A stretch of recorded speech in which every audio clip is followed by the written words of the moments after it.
You're listening to the Full Phoenix Rising podcast.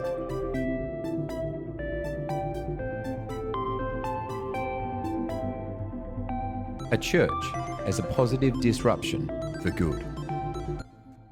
Hey, Duncan here, episode number 2 of 2024, talking about the notion of being with Jesus, being like Jesus, and doing what Jesus did.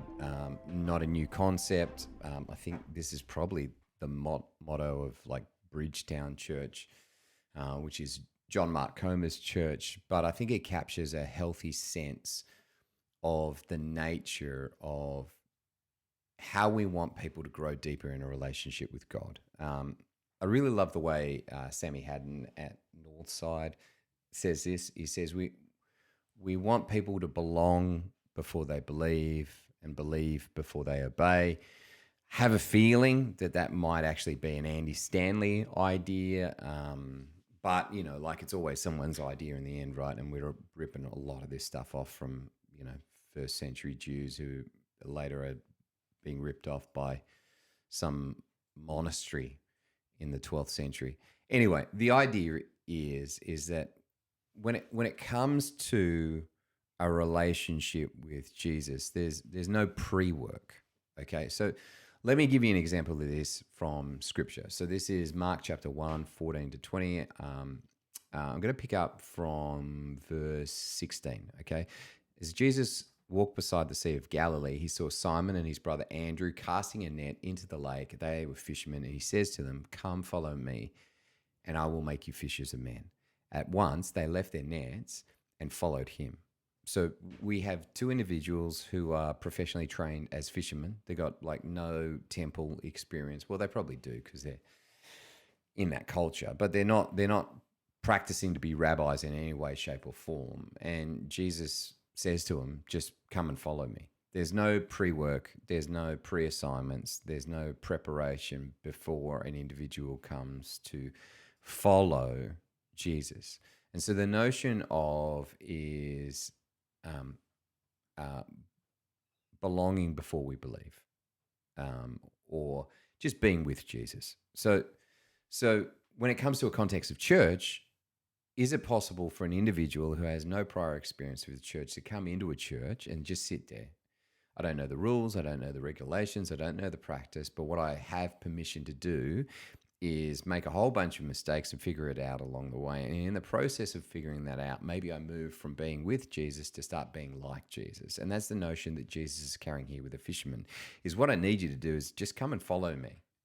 And once you come and follow me, maybe you start to see the things that I'm doing and the impact that has and the way it completely transforms people's lives. And as a result of that, maybe you'll start to imitate that.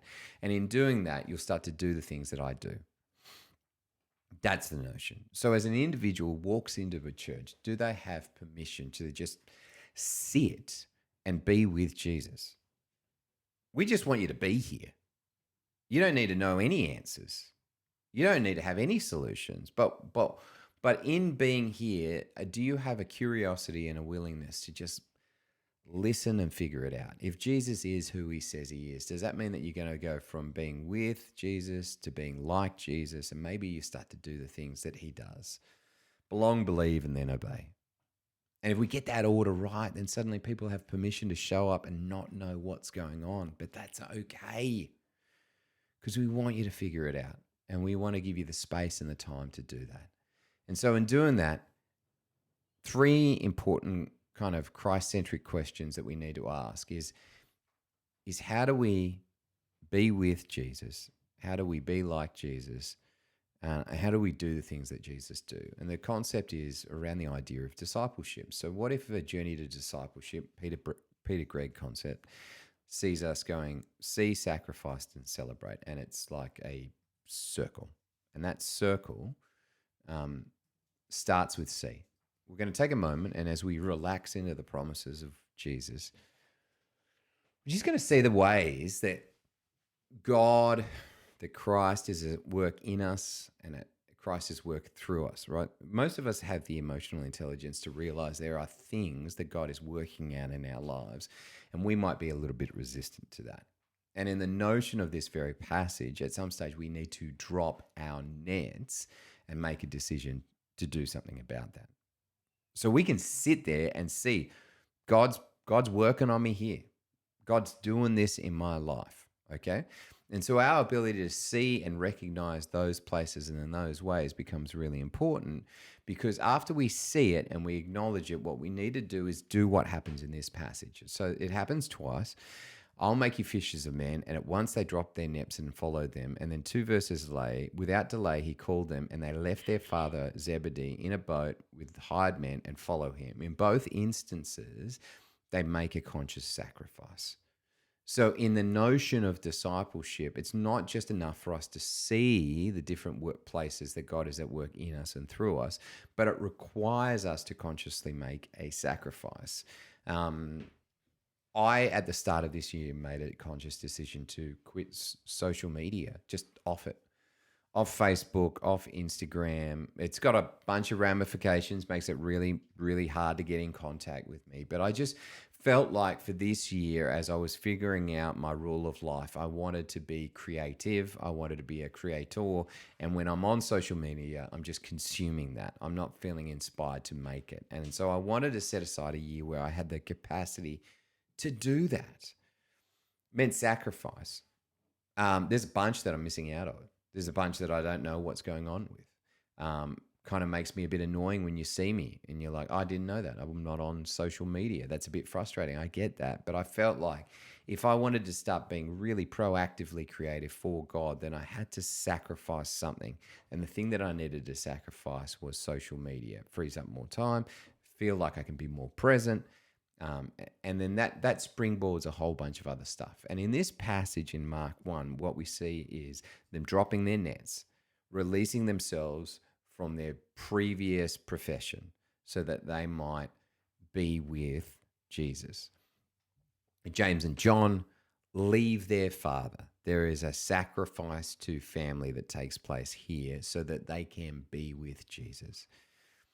And in doing that, they go on a journey where they can grow deeper in a relationship with God. And so if we're willing to make a sacrifice, then what happens is that work starts to find its completion. And in doing that, we need to move on to the third stage, which is celebrate. Celebrate all the different ways that God's been at work in your life. So at the end of the year, we do a celebration service. And I'm not particularly good at preparing for it, but the idea is simply we just want to celebrate all the different ways that God's been at work in us or through us this year. So pantry, baptism, small groups, cafe, just everything that we're doing on site. What are we doing? How's it going? How are we winning? What does it look like in small group ministries? What does it look like in children's ministry and youth group? Like whatever it is, I want to celebrate it, the ways that God has been working in us and through us.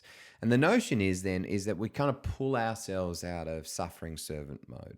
It's not just about solely bleeding from God. At some stage, we pause, have a meal, and celebrate what God's been doing. And it's the difference between like a holy, pious individual who we can see is very holy, but we don't necessarily want to be like them, to actually taking the moment to celebrate all the things that are going well, moves us back towards a place where we can see the new works that God is doing in our life. So if the process of sanctification is both instant and ongoing, then we are permanently in this kind of rotating season of see, sacrifice, and celebrate. And in doing that, we can relax into the promises of Jesus and see all the different ways that he's been at work in us. And then we make our sacrifices so we might see the perfection of those works. And when we start to see that transformation, we start to see that change, we start to pause and celebrate those moments. Couple of really great quotes that were shared with me. Eugene Peterson: following Jesus doesn't get us where we want to go. It gets us where Jesus wants us to go. And then also Dallas Willard says, any sacrifice on the way to knowing Jesus is the bargain of a lifetime. So if we want to be with Jesus and we want to be like Jesus and we want to do what Jesus does, then we need to acknowledge that Jesus is the one who is calling us, not to a work, but to a promise of a new life, one that has already been paid for us. But it does require us at some stage to sacrifice and drop the nets so we might carry and cling to Jesus. When the celebration ends, we have been called to a new revelation, which is where Jesus is again. All right, I'll see you again next week.